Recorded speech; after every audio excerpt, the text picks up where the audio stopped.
Greetings, welcome back to Black Bear News, where we are discussing climate change, abrupt climate change, things adjacent. Had a really long day, and it's been raining and raining here in Southern California. All day yesterday, all day today. Looks like it's going to be all day tomorrow. We're getting quite a massive storm, which is, good in the short term for our drought conditions. Definitely reviving the trees. As you know, I was reporting on the trees all summer. And the ones that survived are getting a lot of help from all the moisture. So that is a good thing. So I just thank you all for the comments, participation on the last video, on all the videos. I appreciate you all.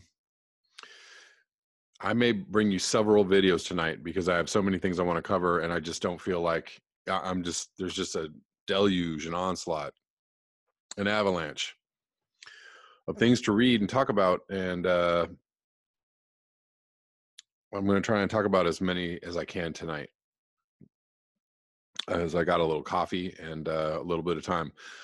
This is from Sky News. Australia swelters through intense heat wave as temperatures hit 49°C. One town in Western Australia has registered more than 24 days straight where temperatures reached at least 40°C, 104. I think I read that yesterday.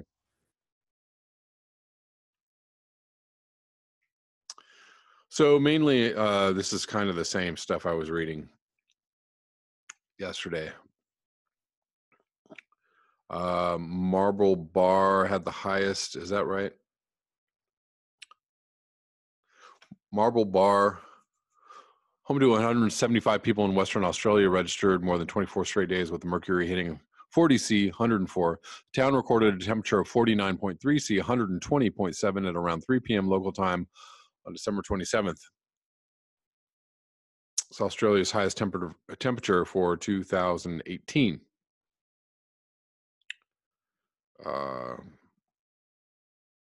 Concerns have been raised about the health of tennis stars competing in Australia Open, the Australia Open in Melbourne, which started on Monday.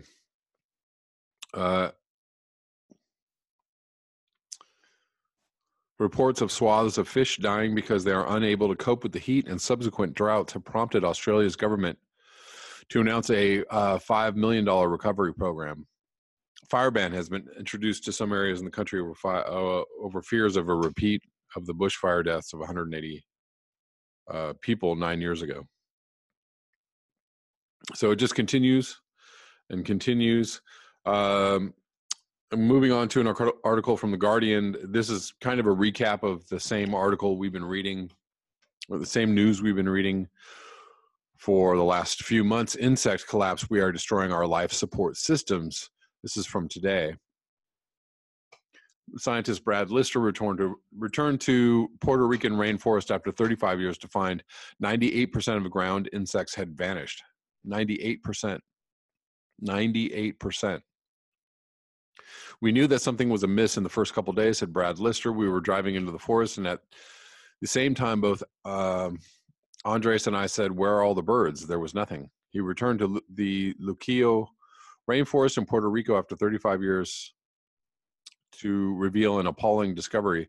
The insect population that once provided plentiful food for birds throughout the mountainous national park had collapsed. On the ground, 98% had gone. Up in the leafy canopy, 80% had vanished. The most likely culprit by far is global warming. It was just astonishing, Lister said, before both the sticky ground plates and canopy plates would be covered with insects. You'd be there for hours picking them off the plates at night. Now the plates would come down after 12 hours in the tropical forest with a couple of lonely insects trapped or none at all. Earth's bugs outweigh humans 17 times over and are such a fundamental foundation of the food chain that scientists say crash in insect numbers risks ecological Armageddon. When Lister's study was published in October, one expert called the findings hyper-alarming. So yeah, just kind of recapping the same information that we've been getting for the last few months, and it is not good. Data on the other animals that feed on bugs backed up the findings. Frogs, birds had also declined. Lister called these impacts a bottom-up trophic cascade.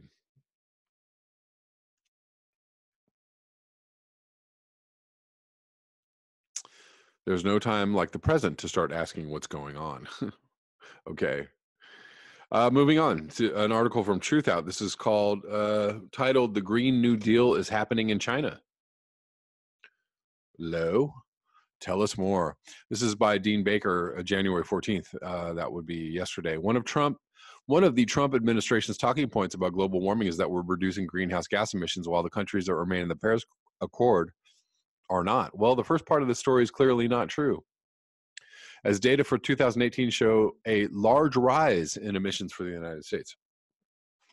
Trump can't seem to get anything right.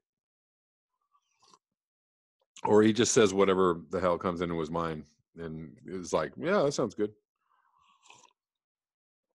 The second part is also not very accurate, as most other countries are taking large steps to reduce emissions. At the top of the list is China. The country has undertaken a massive push to convert to electric-powered vehicles and clean energy sources. China's progress in this effort is truly extraordinary. In the case of electric cars, has used a carrot and stick approach where it offers consumers large subsidies for buying electric cars, while also requiring manufacturers to meet quotas for electric car production as a percent of their total fleet of cars. This is one of the, I guess, benefits of living in a quasi-totalitarian / capitalist regime. You can just make stuff happen, and you don't have to, like, ask people about it or talk to people about it or whatever. You don't have to take polls. And you also don't have corporations controlling the government. You actually have the government controlling corporations on some level, right? The corporations aren't telling the government what to do. You guys make sure that you don't say anything about this, because keep it hush hush. No, the government is like, okay, here's a problem, and you guys do what we say to do. So how about you do that? Not saying that, everything is great in China, but you know what I'm saying.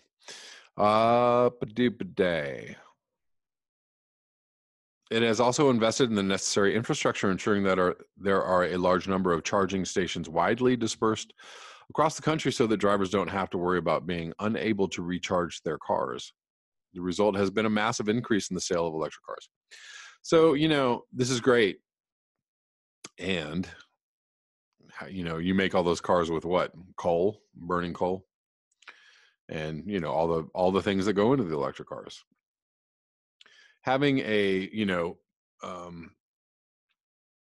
having millions and millions of, I don't know how many people are in the Chinese middle class. Have no clue. Hundreds of millions, tens of millions, a few million, I don't know. The population is 1 billion, so I'd say it's probably quite a few, right? Problem with having even all the middle class people in China having, cars, or maybe even a couple of cars, even if they're all electric. A lot of stuff being produced, a lot of trash and waste being put in the world, a lot of batteries and all the chemical components being put into the atmosphere. How are they, or into the ecosystem?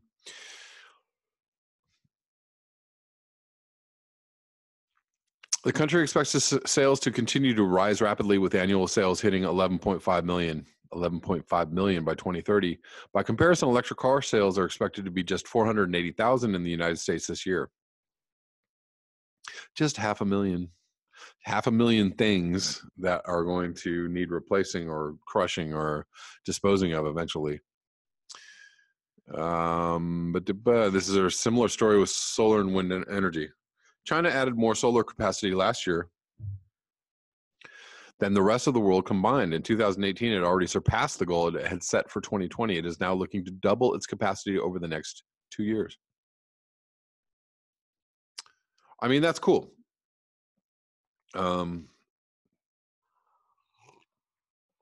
some levels, and you guys know that there's also big problems with this.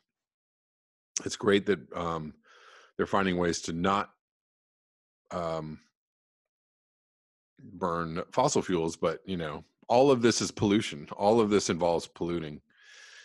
Making electric cars is polluting. It's polluting. And it also has, especially if you're trying to make as many as you can and sell as many as you can, that's pollution.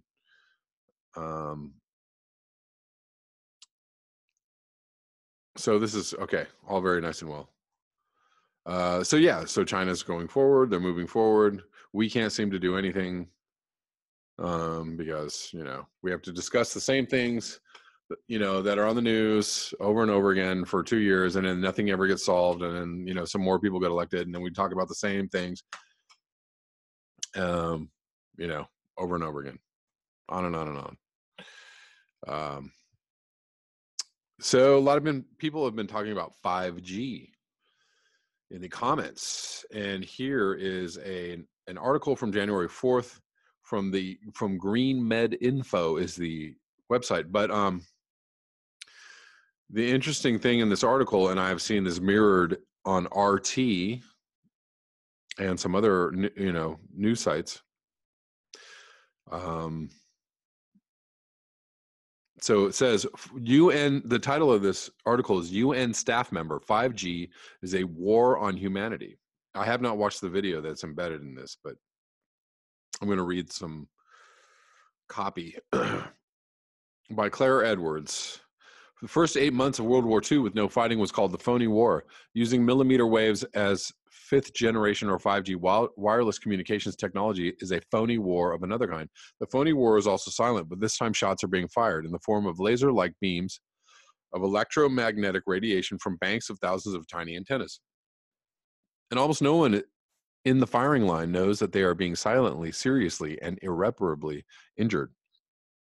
In the first instance, 5G is likely to make people electro-hypersensitive. Perhaps it was sitting in front of two big computer screens for many of the 18 years I worked at the UN that made me EHS, electro-hypersensitive. When the UN office at Vienna installed powerful Wi-Fi and cell phone access points designed to serve large public areas in narrow metal-walled corridors throughout the Vienna International Center in December 2015, I was ill continuously for 7 months. I believe this is someone speaking to the UN or someone at the UN that is saying this. Excuse me. I did my best for 2.5 years to alert the UN Staff Union, Administration of Medical Service, to the danger of the health of UN staff of EMR from these access points, but was ignored. That's why in May 2018, I took the issue to the UN Secretary General, Antonio Guterres. He is a physicist and electrical engineer and lectured on telecommunications signals early in his career. Yet asserted that he knew nothing about this. He undertook to ask the World Health Organization to look into it, but 7 months later, these public access points remain in place. I received no replies to many follow-up emails.